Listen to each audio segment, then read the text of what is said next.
Yes, we do. You've done a marvelous thing. You've succeeded where anyone else would have failed, including me.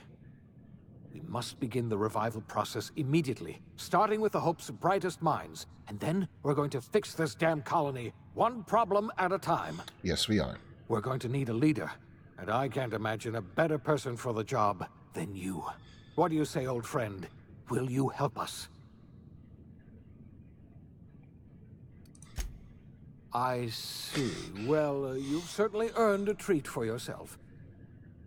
I'll just get on with reviving the other colonists and saving Halcyon, then. Enjoy your creamed ice, or whatever you call it. Is that how my game ends? That's how my game ends. The OSI teaches that everything in the universe happens according to the grand plan. But the stranger that arrived in Halcyon was an unplanned variable. From the moment he landed in Emerald Vale, his actions altered the course of history. The events on Tartarus brought about the end of the board's authority. But the board's mistakes would haunt the colony for decades to come. The damage they left behind would require the work of a generation to repair. Dr. Phineas Wells began reviving a handful of the Hope's colonists. Engineers, scientists, technicians, and intellectuals. They were among the brightest minds the Earth had ever sent out into the stars. The Hope scientists and engineers woke up in a colony descending headlong into total collapse. With no way to return to Earth, they had no choice but to band together and devote themselves to the cause of saving Halcyon. The people of Halcyon were nothing if not hardy. In the absence of the board's authority, many of the colony's settlements banded together with a single purpose in mind: survival. Life was especially hard in the years to come. Some towns dissolved by attrition and starvation, but most of them found a way to carry on. In the years to come, Halcyon was forced to reckon with its newfound freedom. The board was gone, and for better or worse, the colony was responsible for its own destiny. Between MSI's worker-centric policies and the iconoclast's manpower, Sanjar and Zora were able to rally many of the Terra 2 townships to their cause. Nice. MSI's workforce swelled, and the iconoclasts enjoyed a significant surge in their ranks. The board was too distracted by infighting and internal politics to stop MSI from becoming a powerful corporation and a refuge for townships that might have fallen through the cracks. Sublight Salvage adapted to the changes in Halcyon, shifting their business model to suit the times. Their claims of legitimacy were scrutinized, but ultimately unquestioned. Lilia Hagen would continue to protect her family as ruthlessly as ever. The collapse of Edgewater left its workers bereft of any purpose in life. Most of them made their way to Adelaide Medevit's camp, hoping to ingratiate themselves into her favor. Adelaide accepted only a few to her community. The rest were turned away and likely died of starvation. Yeah. Nevertheless, Adelaide's camp grew into a well-established town.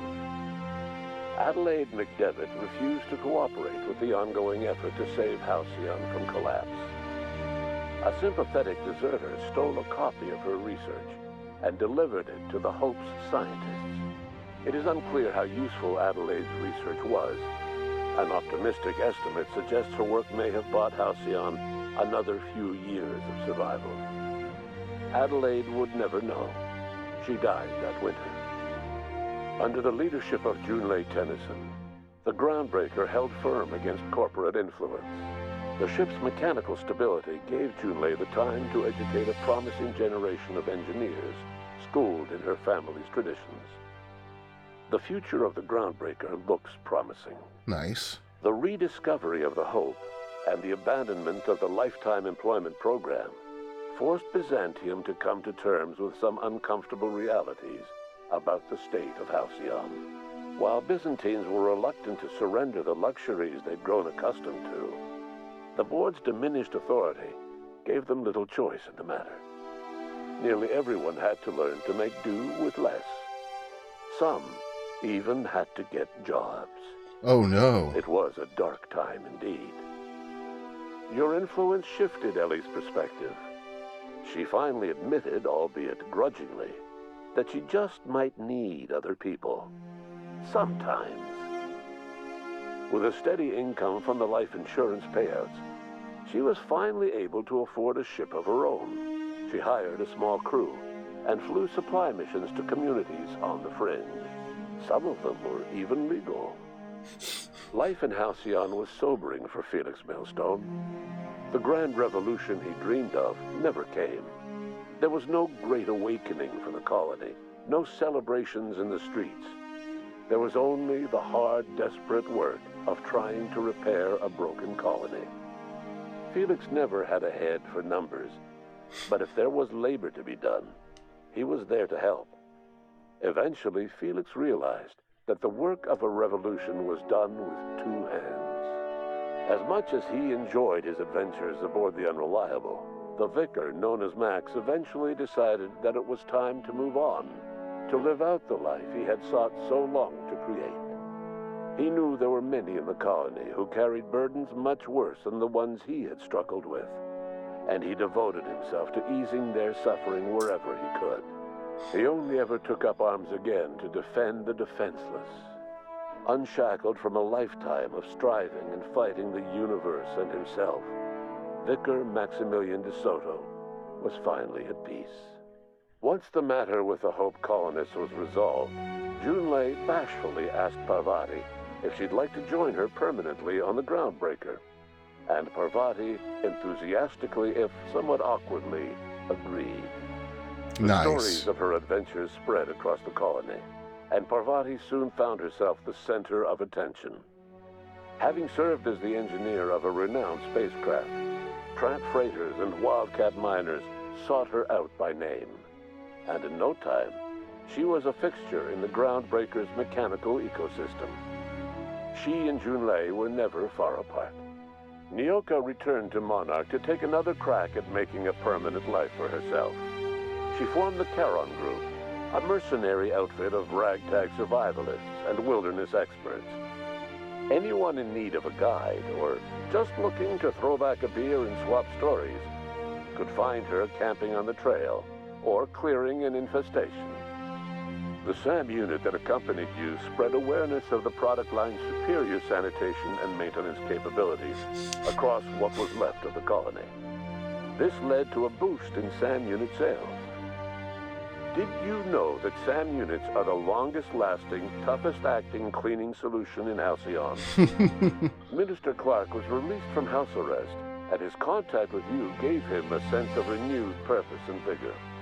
Once it became clear that no help would be coming from Earth, he threw his considerable efforts and talents into helping Halcyon manage the crisis before it. It was widely suspected that Sophia Akande was the true power behind Chairman Rockwell. However, after the riots on Tartarus, she was never again seen in the colony. Various theories circulated as to her fate. Some believed she boarded an interstellar ship capable of journeying to a distant colony. Others believed she died trying to escape Tartarus. Either is fine by me. Some few suggest she fled to Monarch, where she continued to live among a small band of loyalists. There is another theory, which suggests that Sophia's encounter with you changed her, and she deliberately retreated from public view, but continued supporting the colony in secret. When Dr. Wells began reviving the Hope's colonists, he found himself with a sudden windfall of additional supplies and resources, courtesy of an anonymous donor. Interesting. If Wells knew who his supplier was, he never told a soul. As for Dr. Phineas Wells, he spent his remaining years in his orbital lab. He eventually came to terms with his own past and was able to forgive the mistakes of his younger self by devoting his remaining years to serving the colony. Dr. Wells was able to revive many more scientists and engineers than he first expected, thanks to the additional batch of chemicals you stole from the Ministry. Wells never forgot about the human lives that were lost in acquiring these chemicals. In the end, Dr. Wells was able to save every scientist and engineer aboard the Hope. Over the next decade, nearly all of the Hope's remaining colonists were successfully revived. Halcyon saw a period of rapid technological and scientific advancement. Breakthroughs in dietary supplements saved the colony from starvation. Geoengineering projects and social reforms began to change the structure and character of the colony. Dr. Wells laid the groundwork for the project to save the colony, but he would never live to see the fruits of his labor. He passed away a few years later. His work was carried on by the scientists and engineers he revived. Today, Halcyon has stabilized. The people of the colony work hard to adapt to their new circumstances. Nearby colonies send aid and supplies. Life will never be easy in Halcyon, but for the first time in its history, there exists a sense of real, genuine hope about the future. And what about you, the unplanned variable in the history of Halcyon? You brought an end to the chaos on Tartarus, and left Dr. Wells to save Halcyon on his own. You had more pressing matters to attend to. As you tasted your first scoop of Rizzo's partially emulsified, semi-frozen milk-like dessert, you realized something. All your troubles, all your adventures, all your struggles and choices, they had all led to this single moment. And it was all worth it. No one knows what's happened to Earth, and no one knows what the future has in store for Halcyon. All we know for certain is this: the name of the Unreliable and that of its intrepid captain will remain the subject of countless stories for years to come. Damn, that was a good game. Alright, guys. Thank you for watching The Outer Worlds with me and experiencing it with me. The next stream will be tomorrow. Thank you so much for stopping by, and we'll be seeing you.